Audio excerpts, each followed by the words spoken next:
I'm Paula Fan. I'm principal keyboard with the Tucson Symphony, and I'm so pleased to welcome you, to invite you to attend this wonderful concert, Symphony and Song, that is presented in conjunction with the Tucson Desert Song Festival. And what an evening we have for you. We are featuring the music of Francis Poulenc, the Frenchman, and Richard Strauss, the Viennese icon. Both gentlemen had a lot in common. They each had partners who were singers. Poulenc knew and loved Pierre Bernac, and of course the tempestuous Pauline Dana was the inspiration for so much of Richard Strauss's soprano writing. He proposed to her after she threw a score at him in rehearsal. How's that for a story?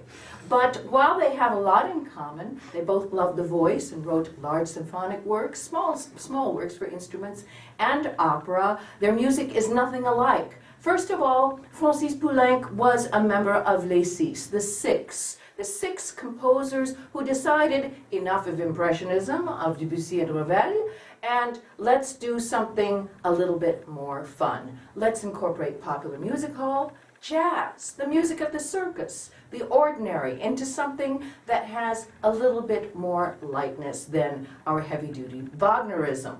And so, Francis Poulenc, in his Gloria, which is to, one would think, a very, very serious text, glory be to God in the highest, peace on earth, goodwill to men, we praise thee, Lord, Lamb of God, etc., Francis Poulenc took great delight in saying, you know, when people first heard the second movement of the Gloria, we praise thee, they thought it was, shall we say, overly secular. And he explained it in the following ways. He compared himself to a Renaissance sculptor, Gozzoli, who, when you look at the frescoes, shows an angel always sticking his tongue out at the next angel down the line. So said Poulenc.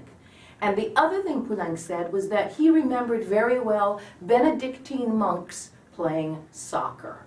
And these men taken a vow of silence, but there they were playing soccer, full of cheerfulness. And so therefore he said, the Gloria is really all about cheerful things. So why should I write music fit for a funeral parlor? Funeral parlor were his words entirely. So therefore you will hear an incredible lightness of being, which Poulenc made sure that is incorporated in much of his work. It's not to say that there isn't serious stuff there, but there is something that is just a little bit like a French pastry. Now on the other side, we have Richard Strauss, who was, to a certain extent, writing under the flu of Wagnerism when he wrote Don Juan. But he was very kind to Don Juan because he treated him as not a libertine who was sort of seeing his way through any woman he could find, but instead was seeing his way through every woman he could find in search of the perfect woman. And that makes it okay, we guess. You never know. But in any case, speaking of women, our friend Pauline, the stormy Pauline, if you read their letters, she sounds vaguely abusive, actually inspired him, and one would say taught him about the soprano voice, because what you're going to hear are three wonderful women's voices from Der Rosenkavalier.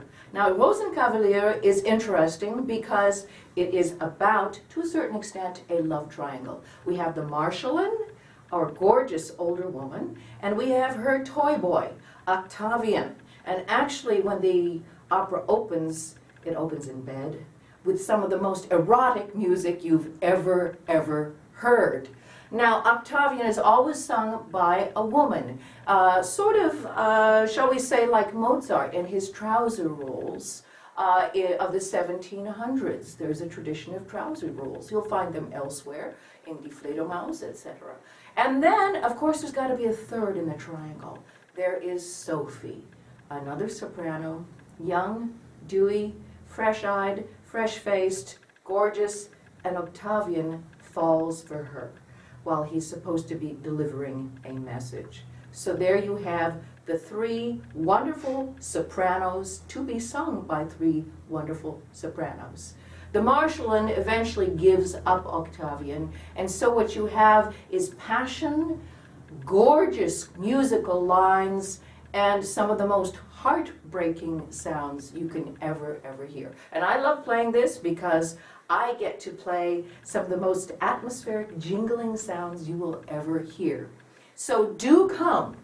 The dates are the 16th and the 18th. We have the evening, and we have the matinee on the 18th at 2 o'clock, 8 p.m. on the 16th, and be treated to this wonderful, wonderful music. There are concert comments beforehand that come with your ticket, which can be you can get one by calling 882-8585 and come to hear Katie Van Kooten, Heidi Grant Murphy, and Angela Brower, the TSO chorus in the Gloria. There is a choral part, of course, along with a wonderful soprano solo. So do come. You'll have your heart broken, and you will also be greeted with a certain amount of cheerfulness from the Frenchmen.